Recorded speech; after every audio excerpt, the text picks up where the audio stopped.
Olá, alunos! Hoje nós temos nosso encontro presencial da disciplina Fundamentos da Administração. Eu sou a professora Rosa Maria.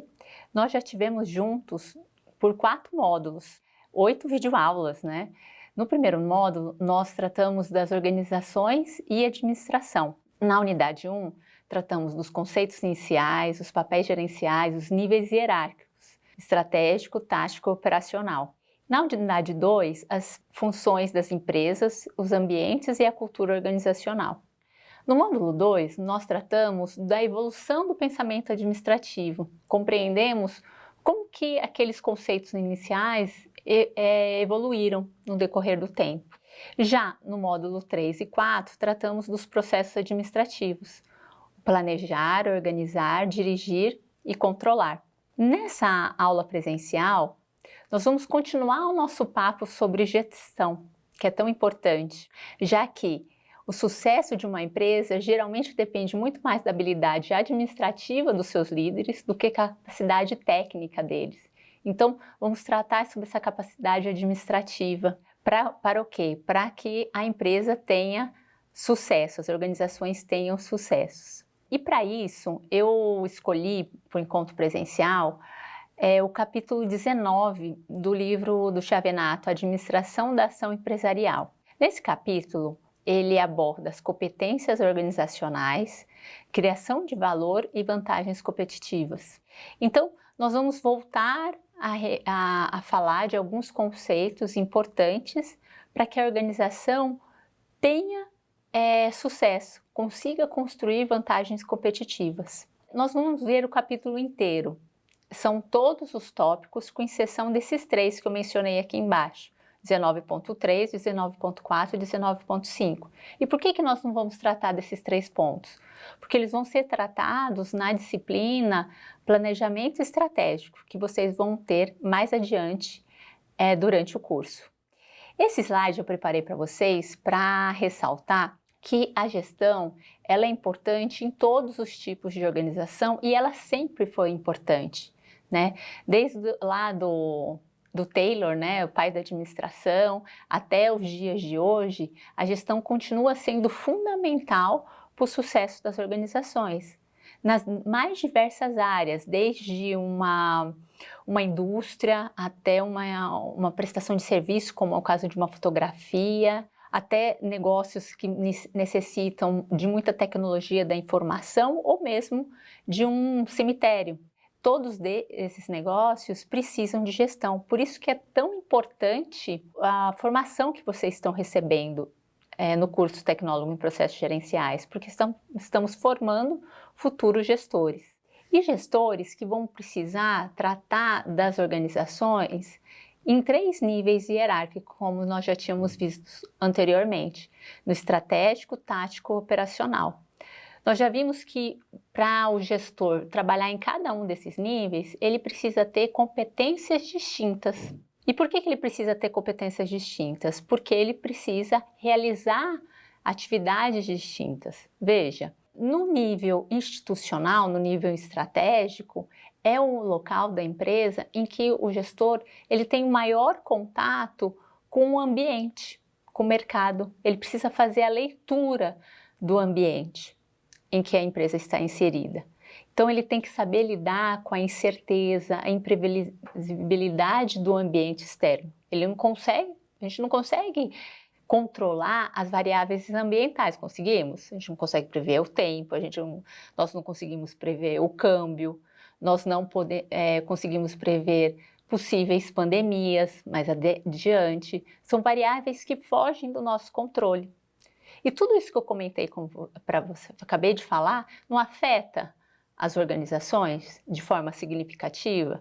Pois bem, é o gestor do nível estratégico que tem que lidar com essas incertezas, né, e buscar a eficácia. Lembra do que é eficácia? Que nós vimos lá no primeiro módulo? Eficácia é conseguir atingir o objetivo definido. Então, é nesse nível que, e por isso de uma pirâmide aqui no lado do slide, porque no topo da pirâmide não é o local onde você consegue ver melhor o horizonte. Então, são gestores do topo da pirâmide que tem que ter capacidade de enxergar o horizonte, os caminhos e conseguir definir os caminhos da organização. Já no nível tático, que é o intermediário, ele é um nível de integração, de mediação entre o nível estratégico, que define o caminho, do nível operacional, que é aquele que executa o caminho, executa o que foi decidido, né? Nesse nível, que é a base, a estrutura, a base da pirâmide ou base de qualquer construção, ela não precisa ser sólida, resistente. Então, o nível operacional ele tem que ser sólido, ele precisa buscar eficiência para a organização. E nesse nível, nós temos mais variáveis internas. Então, o nível de certeza e previsibilidade é muito maior do que no nível estratégico. E como eu comentei anteriormente com vocês, é no nível intermediário que se faz a mediação e integração. Então, ele absorve aquela incerteza, né, e traduz isso para o nível operacional. Da mesma forma que a comunicação tem que fluir também de baixo para cima.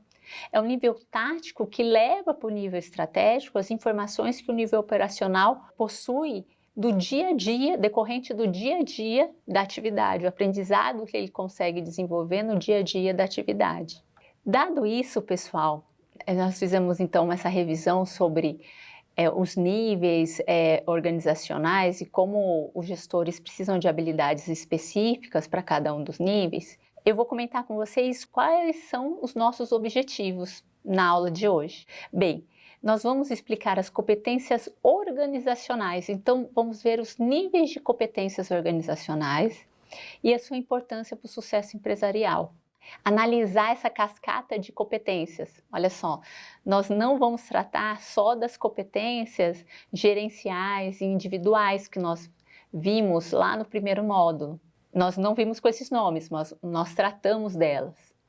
Nós vamos tratar também de competências essenciais e funcionais e a integração de todas elas em um sistema articulado. E por último, vamos tratar de um tópico muito relevante para as organizações, que é a responsabilidade social empresarial. Vamos lá então? O nosso primeiro objetivo de aprendizagem, ele começa refletindo que as organizações, elas não são um conjunto de recursos, porque recursos, eles não têm vida, né? O que é o mais importante? Nós já até falamos sobre isso lá atrás. O mais importante das organizações são as pessoas, né? Os recursos precisam ser administrados pelas pessoas por meio de uso das suas competências. Cada uma das pessoas tem as suas competências. Então, para ser competitiva, a organização deve ter competências suficientes para extrair o máximo de seus recursos e com um mínimo de custo de esforço. Agregar valor e entregar ao cliente um produto ou serviço altamente diferenciado e atrativo. Nós até lá atrás, nós vimos que nós temos os inputs, o processo de transformação dentro da organização e o output. Então, esse processo de transformação tem que estar agregando valor. E para agregar valor, eu preciso de pessoas com competências. Veja que aqui na imagem, não é à toa que eu escolhi uma imagem de um escritório vazio, para provocar vocês. De que adianta um escritório vazio? Né? O escritório vazio não está produzindo nada. Ele passa a produzir quando eu tenho pessoas utilizando suas competências para trazer benefícios para a organização. E nesse slide, o Chavinato apresenta para nós o desdobramento das competências organizacionais. Então, essa cascata de competências. Primeiramente, nós temos as competências organizacionais, que ele chama de competências essenciais. Que são exemplos de competências essenciais? Competitividade, vantagem competitiva, sustentabilidade, responsabilidade social. Veja, o nosso terceiro tópico é um item das competências essenciais. Foco no cliente e foco em resultados. Logo embaixo eu tenho as competências funcionais, é dizer, as competências que estão em cada uma daquelas caixinhas departamentais. Lembra que nós vimos no módulo que tratou de organizações, de estrutura, que a estrutura mais comum dentro de uma organização é a estrutura funcional. Então vamos pegar a mais comum e vamos dar competência para cada uma daquelas caixinhas, né? Aqui, por exemplo, ele trouxe finanças, produção, gestão humana e marketing. Dependendo da organização, poderiam ter outros nomes também. Dentro das competências funcionais, nós temos as competências gerenciais, que são as competências relacionadas com a gestão. E aí nós temos liderança, comunicação, motivação, que nós vimos um pouco sobre isso no último módulo, no módulo 4, quando tratamos de liderança. Foco em metas e objetivos, sensitividade situacional e diagnóstico situacional também, para o processo de tomada de decisão. E dentro das gerenciais, né, logo abaixo, nós temos as individuais. Todos os colaboradores, tendo cargo de gestão ou não, possuem competências individuais. Aprender a aprender, aprender sempre, contínuo, aprendizado contínuo, relacionamento interpessoal, espírito de equipe, comunicação, inteligência emocional. Olha, esses últimos que eu mencionei são características comportamentais, solução de problemas, criatividade e imaginação. Então, tendo isso em mente, essa cascata de competências, agora nós vamos tratar em específico de cada uma delas. Então, dentro de competências essenciais, né, o Chavenato nos mostra que elas têm 4 características. Elas devem, para ser considerado uma competência essencial, ela deve proporcionar uma forte vantagem competitiva, ser indispensável para o sucesso da empresa, serem singulares, específicas e próprias da empresa, e de difícil imitação pelas demais empresas. A competência essencial atende diretamente às demandas dos stakeholders. Depois, mais adiante, nós ainda vamos ver, eu vou trazer para vocês uma figura da organização e os seus stakeholders. Mas lembrando, stakeholders são partes interessadas. Então, a organização ela tem que estar atenta à demanda não só dos seus clientes, mas de todas as partes interessadas para ela ter sucesso no mercado. O impacto de uma competência essencial se manifesta em 3 aspectos competitivos da organização. O valor percebido, que constitui o valor do produto ou serviço, ou seja, o que o comprador realmente está pagando. Então aqui eu trouxe uma imagem de maçãs, né? Maçã do amor. Quando alguém compra uma maçã do amor, ele está comprando uma maçã? Ou ele está comprando um presente? Ou ele está comprando uma lembrança? É o valor percebido. Ele não está comprando simplesmente uma maçã, porque senão ele não precisava comprar uma maçã do amor, ele comprava uma maçã na feira. A diferenciação dos concorrentes, essa maçã do amor, ela é diferente da maçã do amor dos concorrentes, né? Ela tem uma marca, essa maçã, tem uma tradição, uma história por trás dessa marca. Ela tem uma percepção adicional, ela tem uma embalagem bonita que transforma ela em um presente. E também outro aspecto é a capacidade de expansão, que permite que a empresa ingresse com sucesso em novos segmentos e produtos e serviços. Então, essa competência essencial tem que permitir que a empresa sempre esteja inovando. Competência essencial, então, pessoal, é algo intangível. Não é um recurso tangível, não é um recurso físico, financeiro ou tecnológico da organização. É o valor, esse valor percebido para o cliente, né, que é superior ao concorrente. É a extensão dessas vantagens para novos produtos e serviços, para novos mercados.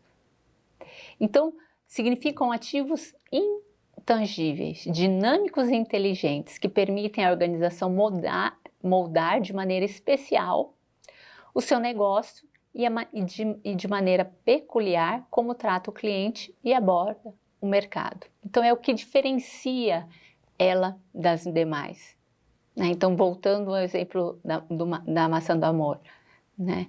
O fato dela ser uma maçã do amor, ela diferencia ela das demais maçãs. Então isso torna ela especial, é uma competência essencial. Essa competência essencial, ela deve produzir indicadores de desempenho que fazem com que a organização se diferencie e se destaque de outras, tais como oferecer um diferencial sobre os concorrentes de forma perceptível, ganhar reconhecimento de sua excelência tanto no ambiente externo como no interno, agregar valor aos clientes e consumidores, garantir estabilidade e firmeza da sua participação no mercado. E aí a gente vai ver que tem algumas características que permitem que isso aconteça, consegue envolvimento e engajamento dos seus colaboradores no seu desenvolvimento. Então, esses colaboradores, eles precisam estar motivados para estar inovando, né? Não parar por aí.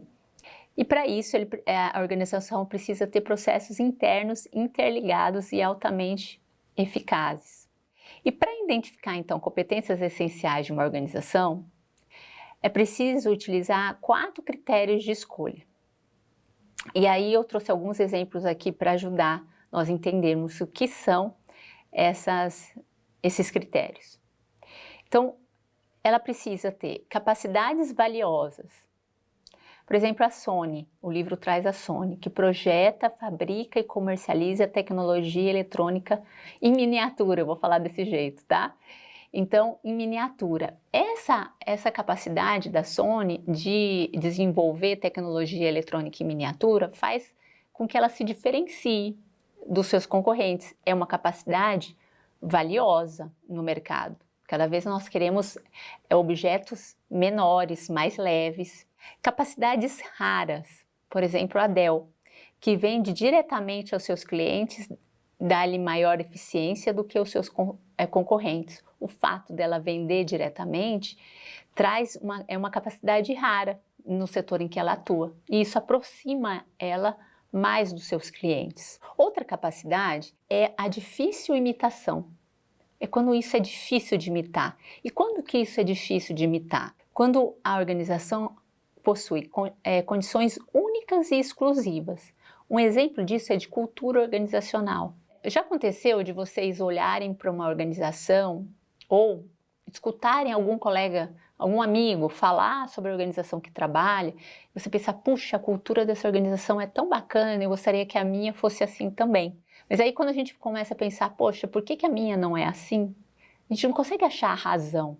Porque a cultura organizacional é algo muito único da organização e ela é construída durante muito tempo e são vários fatores interrelacionados que formam essa cultura. Então é muito difícil imitar uma cultura organizacional.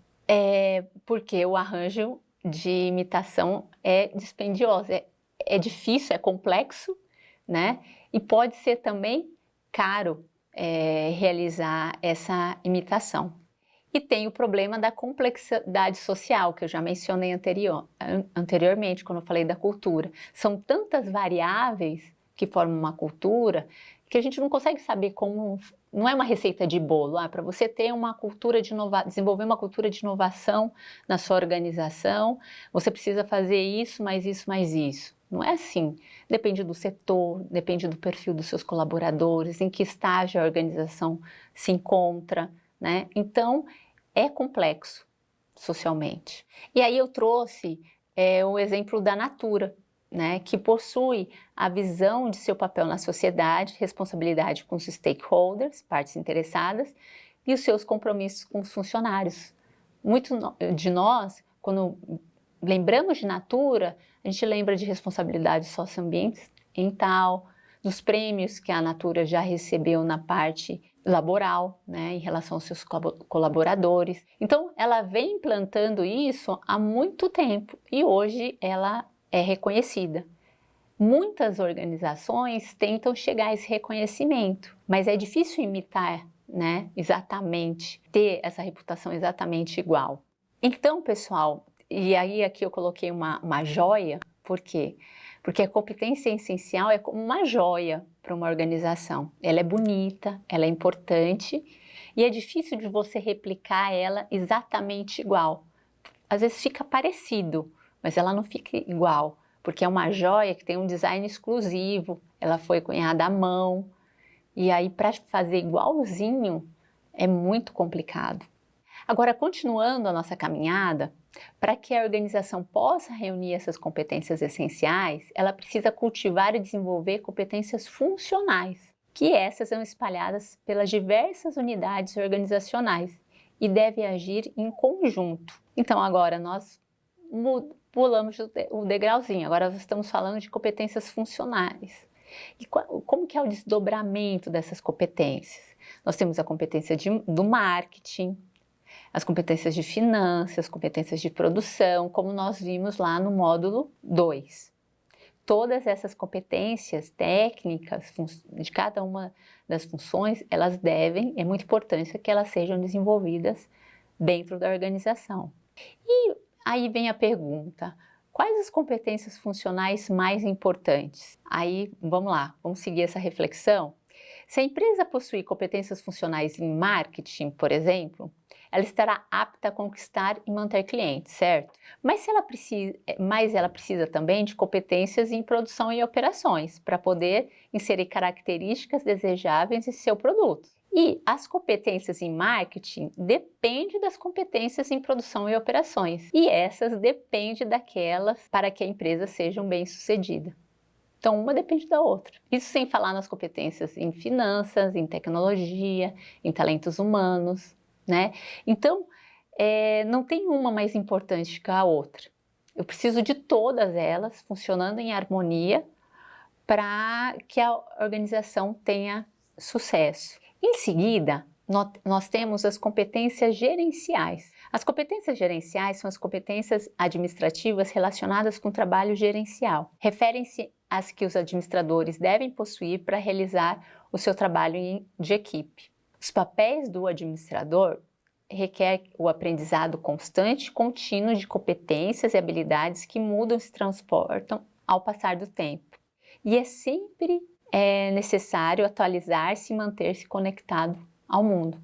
Eu já comentei para vocês que vocês estão passando por esse momento de formação, mas isso não quer dizer que quando vocês concluírem o curso de Tecnólogo de Processos Gerenciais, vocês nunca mais vão pegar num livro, nunca mais vão assistir uma videoaula na vida. O processo de formação, ele é contínuo. E aí eu trouxe aqui a foto da Evelyn, da Digna Engenharia. É uma empresa de impacto social aqui em Campo Grande, Mato Grosso do Sul. Por que eu trouxe a foto da Evelyn para falar de competências gerenciais?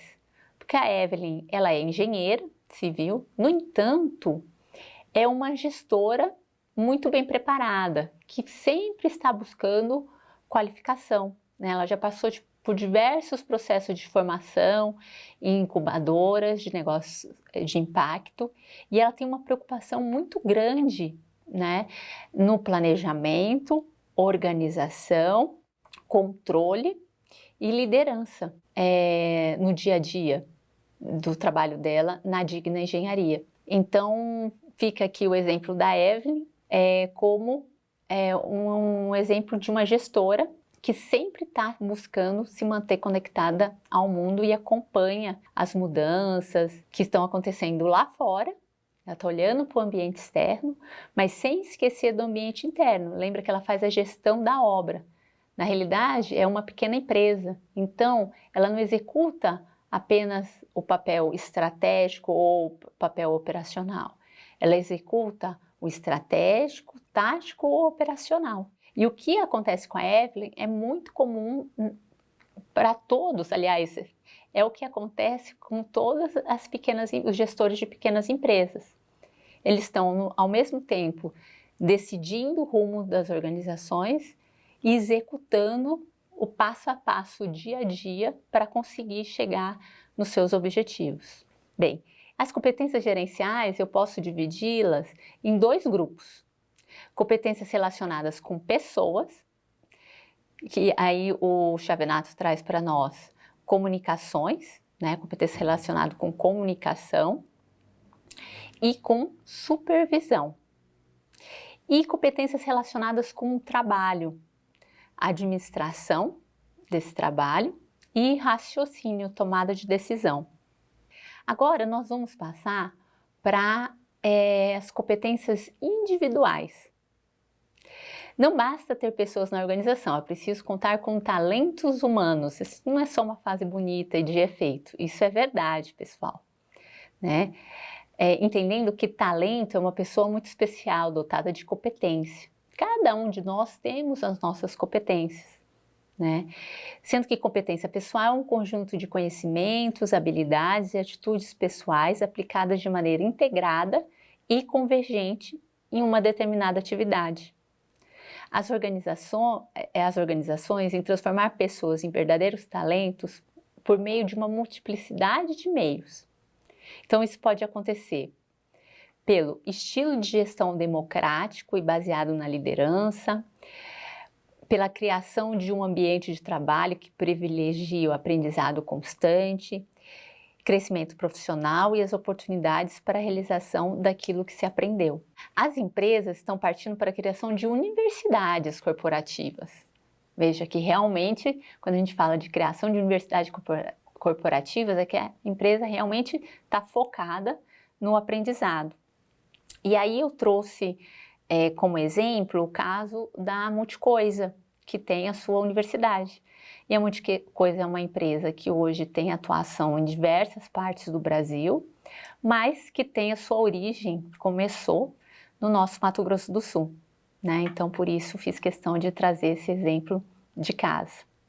Continuando, sobre competências individuais, as pessoas dotadas de competência fazem o seu trabalho da seguinte maneira: elas executam de forma primorosa e excelente, buscam solução de problemas, desenvolvimento continuado, inovação e proatividade. Então, nós temos que pessoas talentosas são pessoas que executam o seu trabalho dessa forma. E a construção dessas competências depende não apenas das pessoas que trabalham na empresa, mas principalmente da maneira como os administradores lidam com as pessoas, promovem o conhecimento, desenvolvem habilidades em seus subordinados e criam atitudes empreendedoras neles. Os administradores, nós podemos dizer, né, esses gestores, esses líderes, que eles são os treinadores, né? Quando uma atleta ela tem um bom treinador, ela não tem um desempenho melhor, né? Nós tivemos aí um orgulho nacional, né, a Bia, que foi campeã no torneio simples na França. Ela com certeza não conseguiu chegar onde ela chegou sozinha. Ela tem um treinador, ela tem uma equipe atrás dela, fomentando, né, as suas competências. Dentro das organizações, é muito importante nós criarmos um ambiente como a Bia teve, um ambiente parecido com o da Bia. Um ambiente que permite que cada um consiga desenvolver o seu melhor, ser o melhor profissional possível, né? Um ambiente que permita esse desenvolvimento, esse aprendizado contínuo. Porque esse aprendizado contínuo no nível individual, né, que vai levar de várias pessoas, né, vai levar que a empresa consiga atingir aquela competência essencial que é a competitividade, a vantagem competitiva. Em resumo, as competências essenciais de uma organização constituem sua principal vantagem competitiva nos dias de hoje. E as competências individuais que nós vimos anteriormente, elas permitem, né, que se chegue a essa competência essencial. E ela é dinâmica, ela não acontece uma vez só, né? O mundo lá fora muda rápida e intempestivamente, palavra comprida. E são as competências e não os recursos estáticos tradicionais que permitem a inteligência organizacional suficiente para adaptar-se agilmente às mudanças e aproveitar as oportunidades que surgem. Então, aqui na imagem, no slide, nós podemos ver que temos um período de criação da vantagem competitiva, né, que a empresa consegue produzir, e ela consegue produzir essa vantagem competitiva por como? Por meio daquelas das competências individuais, gerenciais e relacionado com as funções. Aí ela passa um período usufruindo, né, desse benefício, né, que ela conseguiu por meio dessa vantagem competitiva. Mas esse benefício, ele não é eterno. Vai chegar um determinado momento que os seus concorrentes vão conseguir desenvolver essa vantagem competitiva, mesmo quando ela é difícil de ser construída. E a gente já viu anteriormente que existem algumas características que fazem com que ela seja difícil, mas uma hora eles chegam. E quando eles chegarem, começa então o período de erosão dessa vantagem competitiva. E aí que é tão importante a empresa nunca deixar de inovar, né? De desenvolver novas vantagens competitivas para se manter no topo. E uma das formas dela se manter lá no topo, com vantagem competitiva, é por meio da responsabilidade social. Dado que a organização ela não tem que estar com o radar ligado, né, lá no topo da pirâmide, olhando para o horizonte para ver qual que é o melhor caminho para ela seguir. Quando ela está lá no topo da pirâmide, olhando para o horizonte, ela tem que olhar não só para os clientes, mas para todas as partes interessadas. Já mencionei isso hoje no nosso encontro anteriormente e repito agora. Aqui nesses slides nós temos diversas partes interessadas, veja só que interessante. São partes interessadas os funcionários, as agências do governo, sindicatos, fornecedores, partidos políticos, grupos de interesse público, acionistas, governos estrangeiros. Às vezes eu tenho uma empresa que ela importa, exporta, o que acontece fora do Brasil, em governos de países parceiros, influencia a minha organização. De instituições financeiras, instituições jurídicas, instituições educacionais também, em relação com as universidades e os clientes, é claro. Agora, tem alguma coisa errada nessa figura. Vocês sabem o que é? Não, essa figura todas as setas estão apontando para a organização. Todas elas. Só que a relação entre a organização e as partes interessadas não é de sentido único, é de sentido duplo. A organização recebe informações, é influenciada pelas partes interessadas, mas ela também influencia as partes interessadas. O nível de influência vai depender do tamanho da organização. Tem algumas organizações que elas são muito grandes. Então, a influência que ela tem nas partes interessadas é bastante significativa. Voltando aqui ao nosso slide, o texto no nosso slide, ele ressalta que as organizações precisam, então, atender às exigências, né, buscando tudo que é relevante para as partes interessadas. Então, baixo custo, alto padrão de qualidade, valor ao cliente, retorno ao investimento, aos acionistas. E precisa levar em conta também, né, a sociedade, de que forma que ela está contribuindo para o desenvolvimento sustentável. O que é desenvolvimento sustentável? Desenvolvimento sustentável, conceito, pessoal, mais dito, assim, mais frequente, é você atender às necessidades das gerações presentes, sem, no entanto, prejudicar gerações futuras de atender às suas necessidades. E aí você pode me perguntar, ok, mas o que a organização tem a ver com isso? Tem a ver muito com isso. Não sei se vocês já ouviram falar de algo chamado ESG. É uma nova sigla que surgiu, assim, ela ficou popular nos últimos 2 anos. Em 2020 ela surge com uma demanda do mercado financeiro para as grandes empresas, que eles falaram assim, olha, empresas, nós queremos minimizar os nossos riscos. E para minimizar os nossos riscos, nós queremos saber o que você está realizando, qual que é o seu impacto meioambiental, social e como você realiza a governança da sua organização.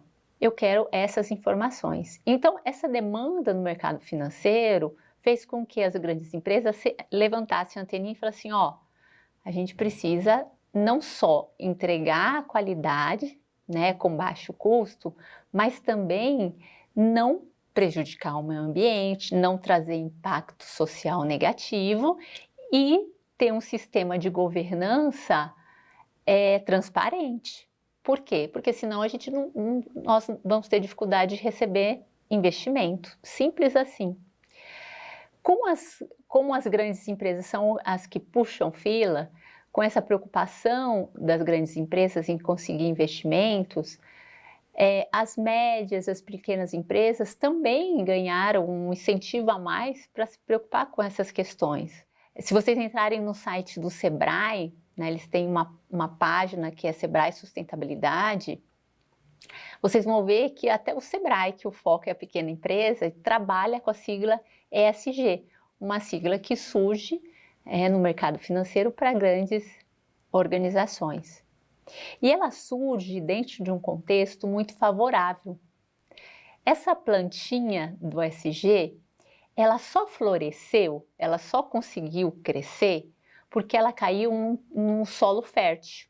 Qual que é esse solo fértil? Esse solo fértil, ele é fértil porque ele recebeu o adubo do ODS. O que é o ODS? São os Objetivos do Desenvolvimento Sustentável. Estão vendo essas caixinhas aqui? Eu tenho aqui embaixo 17 caixinhas, certo? Coloridas, que começa no erradicação da pobreza, passa pelo 2, fome zero e agricultura sustentável, 3, saúde e bem-estar, 4, educação de qualidade, 5, igualdade de gênero, 6, água potável e saneamento, 7, energia acessível e limpa, 8, trabalho decente e crescimento econômico, 9, indústria, inovação e infraestrutura, 10, redução das desigualdades, 11, cidades e comunidades sustentáveis, 12, produção e consumo responsáveis, 13, ação contra a mudança global do clima, 14, vida na água, 15, vida terrestre, 16, paz, justiça e instituições eficazes e, por fim, 17, parceria e meios de implementação. Por que eu fiz questão de ler os 17 para vocês? Para vocês verem o quanto que os ODS, Objetivos de Desenvolvimento Sustentável, são amplos.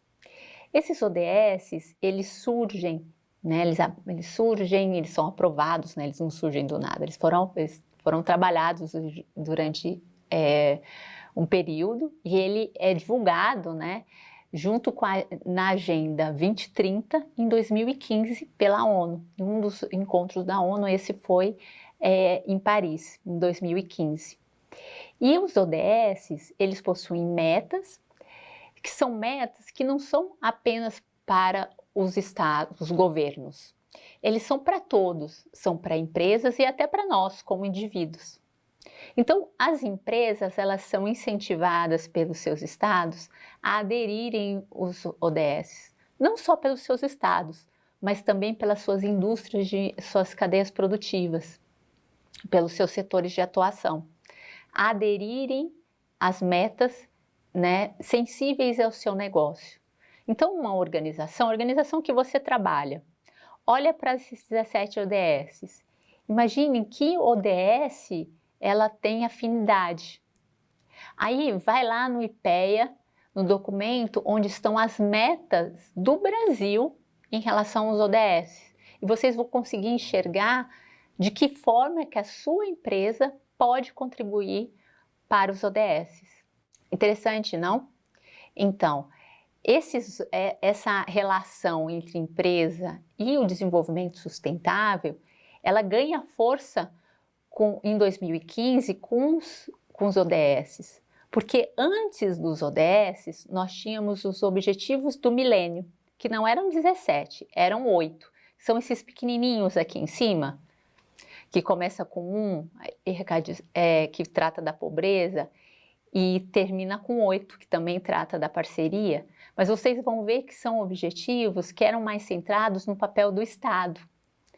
Os Objetivos do Milênio, eles não previam a participação direta das organizações para cumpri-los.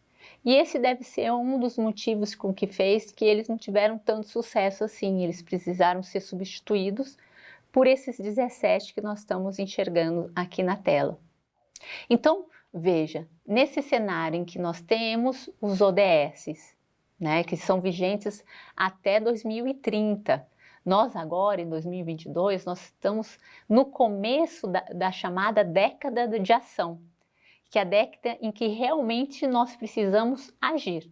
Os primeiros 5 anos são anos de detalhamento das metas em cada país, né? As nossas ficaram prontas, não demoraram muito para ficar prontas brasileiras, das empresas fazerem seus planejamentos. Agora nós estamos na década de ação, onde realmente nós precisamos acelerar para cumprir essas metas.